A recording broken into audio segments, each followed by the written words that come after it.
Sebab dia kata tadi, kami wahyukan kepada kamu wahai Muhammad roh dari kami.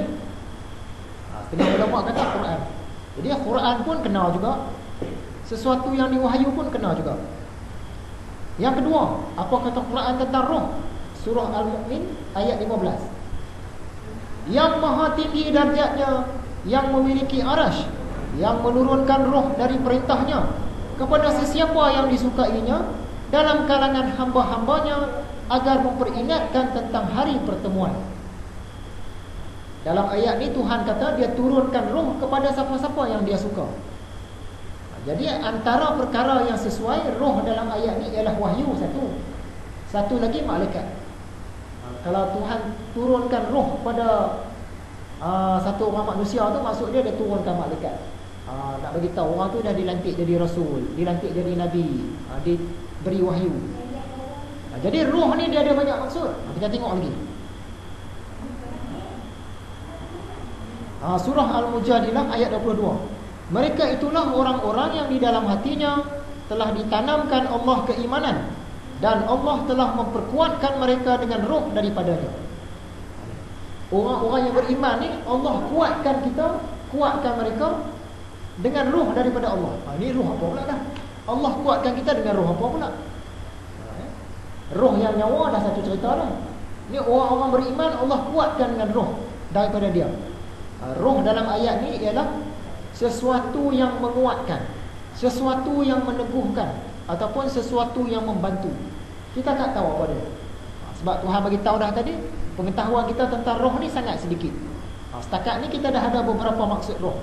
Antara dia, roh ni ialah wahyu, roh ni ialah Al-Quran, roh ni ialah malaikat, dan roh ni ialah sesuatu yang menguatkan kita.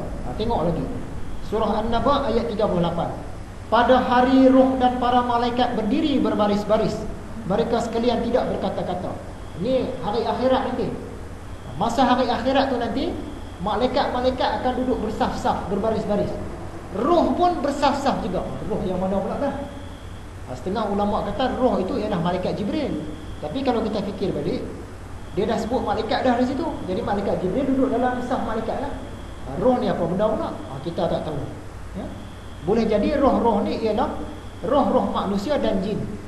Ada juga ulama kata roh-roh ni ialah tentera Allah yang kita tak tahu apa dia. Wallahu a'lam. Seterusnya, pada malam itu turun para malaikat dan roh dengan izin Tuhan mereka. Ini surah Al-Qadar. Kita duk baca pada bulan Ramadan kan, sembahyang tarawih. Surah Al-Qadar ni dia cerita pada malam Al-Qadar tu malaikat pun turun, roh pun turun. Ini roh yang mana pula? Setengah ulama kata roh itu ialah malaikat Jibril. Tapi kalau malaikat Jibril dia dah masuk dalam golongan malaikat lah. Malaikat pun turun pada malam Al-Qadar, roh pun turun. Kita tak tahu apa benda roh ni. Jadi yang agak dekat, roh ni boleh jadilah roh-roh manusia ataupun roh-roh jin yang dah meninggal dulu-dulu. Wallahu a'lam, boleh jadi. Ataupun tentera Allah yang kita tak tahu. Malaikat turun, kemudian ada sejenis tentera Allah lagi yang kita tak tahu apa benda. Surah An-Nisa ayat 171. Ini cerita Nabi Isa. Masa Nabi Isa nak dijadikan tu, Allah hantar roh dia. Dia hembus roh dia. Tak tahu apa benda roh. Kemudian surah Al-Anbiya ayat 91. Dan Maryam mak Nabi Isa yang menjaga kesuciannya, lalu kami meniupkan kepadanya roh kami. Maryam ni dia tak kahwin, tapi tiba-tiba dia mengandung. Dia tak pernah bersama dengan mana-mana lelaki, tiba-tiba mengandung. Macam mana boleh mengandung? Apabila Allah tiupkan roh masuk ke dalam dia tu, terus dia mengandung. Jadi dalam ayat ni, roh ni ialah sesuatu yang menyebabkan boleh ada janin dalam perut walaupun tak kahwin. Penyebab kepada adanya makhluk dalam perut dan makhluk ni hidup. Lagi Asy-Syu'ara ayat 192. Dan sesungguhnya Al-Quran ini benar-benar diturunkan oleh roh sekalian alam. Tuhan itu yang dibawa turun oleh roh Al-Amin.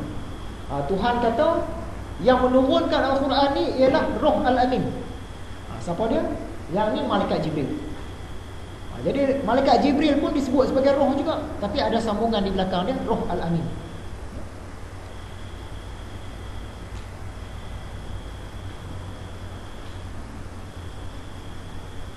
Surah An-Nahl ayat 102. Katakanlah, Roh Kudus yang menurunkan Al-Quran itu daripada Tuhanmu dengan kebenaran. Siapa dia yang buat turun Al-Quran? Yang ni malaikat Jibril. Tapi kalau malaikat Jibril, di belakang dia ada sambungan, Roh Kudus.